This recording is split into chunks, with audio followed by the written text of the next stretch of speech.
Howdy historians, Mr. Montgomery getting ready to bring you a flip lesson about Unit 2, Part 2, British Colonial America. So you know that we've already been in this section and in this part of Unit 2 for a little bit here. So we're looking at growing colonial identity. We came in, we did a little bit of an intro in our notes as we started to talk about this, what's going to make up the general ideas of this growing colonial identity: religion, government, literature, printing presses, art, entertainment, education, architecture, folklore, etc. We looked at the transatlantic economy, we did a little intro, we took some notes, then we did the activity about the triangular trade. Now the next thing we want to look at, there we go, now we can move it, is mercantilism. Alright, so this is going to be what the majority of your flip lesson is about. So we're going to get like a definition of what mercantilism is, then some specific examples, the Navigation and Molasses Act, and then look at how the colonists get around it. Now you will see I'm kind of Frankensteining two flip lessons here. This intro that I'm doing right now is new, and then it'll transition into a different flip lesson that I recorded in the past for mercantilism. The reason why I have to do some edits is because the structure of this unit has changed a little bit. So this is the part of the lecture outline where we are. All right, we're in growing colonial identity. We've already talked about the transatlantic economy, and now we're going to talk about mercantilism in the flip lesson that you're going to go through today. All right. Then when we come back next class, we'll review the flip lesson and start to talk about the common features of colonial governments and how that increases our identity, and then the Great Awakening and how that increases our identity. All right, so we are in Unit 2, Part 2, Growing Colonial Identity. Okay, so hopefully that's all making sense. I'm sure it is because you're all brilliant. Okay, now remember, use the functionalities of the video, pause it as you go, take notes as you go, jot down questions that you would like to discuss or that you would like me to answer when we're back together next time, and enjoy your flip lesson. Great job so far. Here we go. Let's get into it. Mercantilism and how it impacts our colonial identity. Now to do that, we've got to back up a little bit, and we've got to talk about the triangular trade. Now you did a primary document exercise about this, but a couple things that we want to revisit as we get ready to think about imperial control and mercantilism. So first, a little review. The triangular trade, this is the trade between Europe, Africa, and the Americas. The colonists are heavily impacted by this. The American colonies in England, their trade was a major driving force in this triangular trade. But a couple things that we need to understand as we get ready to dive into mercantilism. One, the trade between the American colonists and the English was not balanced. The Americans, the colonists, they produced too much products. They were producing lots of those raw goods that we talked about: tobacco, rice, indigo, lumber, whale oil. And these things were being produced so much that the English couldn't buy everything that was being produced. So this is causing a trade imbalance. The colonists are going to want to trade with other countries to get rid of their excess materials, their excess products, and because of the policy of mercantilism, they're not going to be allowed to do that. So we've got to understand that there were strains that started to appear in this complex trade network because the American population was growing rapidly and expanding, their production was growing rapidly and expanding, but England's population was not growing as fast, and they just simply couldn't consume everything that the Americans or colonists had to sell. So this English population, these English markets were being saturated with American and colonial goods so fast that they just couldn't buy it all. They couldn't consume it all. So what's going to happen here is that the colonists are going to start to look for new markets to trade their surplus of exports to, and this is going to cause some tension over imperial control of the colonial economy and cause some tension over the system of mercantilism. Now, that's where we want to go to next, is we want to understand the system of mercantilism. This is something that we've alluded to a couple times during this unit. Now, as we start to talk about mercantilism, let's start with just a basic definition and understanding. The number one idea of mercantilism is that a nation's wealth was defined by exporting more than you import. You always wanted to have increasing gold and silver reserves. So you're always trying to make money. You're always trying to export more than you import, which means sell more than you buy, because you want to increase your wealth, and all this wealth is going to lead to military and economic strength. So in the mercantilist system, as we grab this chart here and take a look at it, we can see a couple things we already know. One, The mother country's treasury wants to be filled with gold and silver. So to do that, you want to have a favorable balance of trade. You want to have few imports and more exports. So you want to sell more than you buy. So the way that this works with the colonies is that the colonies are basically there to be exploited by the mother country so that they can have this favorable trade balance and they can have increasing amounts of gold and silvers in their treasury. So the colonies take raw materials like fur and they sell this to the mother country.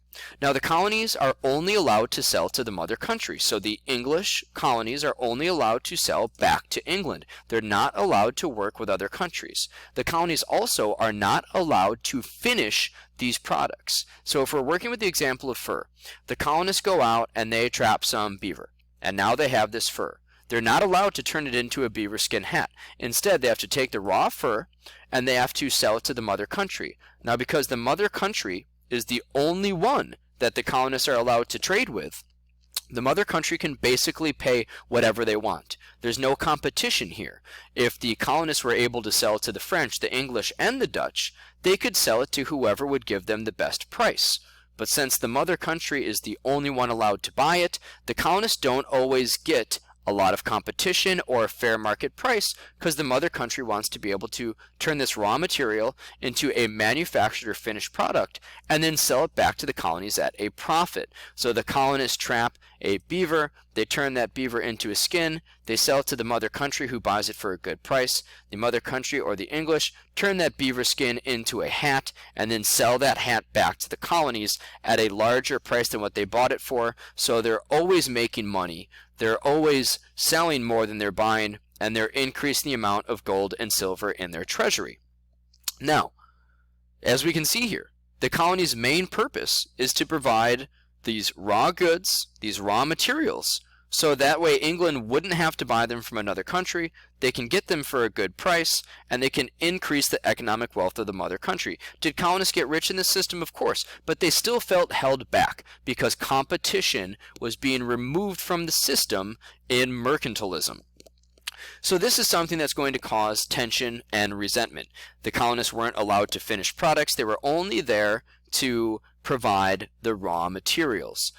Now at different times, sometimes the English really enforced mercantilism, other times they didn't, and we'll talk about that more in a little bit, but the general idea is that in mercantilism, the colonies are there to be exploited and used by the mother country, so this is going to cause tension and resentment because the colonists are going to feel held back. So they're going to try to get around this, especially since they had more goods than the English could buy. Now the English knew this, the crown knew this, so to try to prevent the colonists from trading with other countries, they passed the Navigation Laws and the Molasses Act. Now let's start with the Navigation Laws.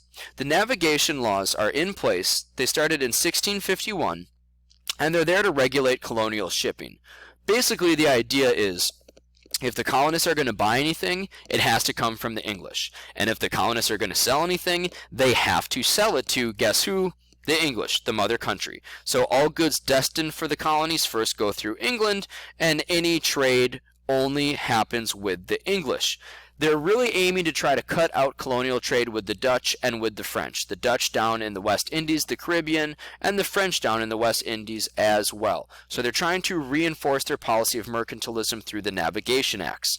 And this was some important imperial legislation during the colonial period. They're trying to really keep the system of mercantilism in place. But again, the colonists don't like the navigation laws. There was a series of them passed, 1651, 1660, 1663, and 1673. But the colonists felt held back economically. They felt that they were being held in a state of, quote, economic infancy, whereas the British, the English, really saw the colonists as ungrateful children. They thought, listen, we're buying your products at a pretty good price. Everyone's making money off it. You're kind of second class. You're secondary in this policy of mercantilism. So just deal with it. You're getting rich.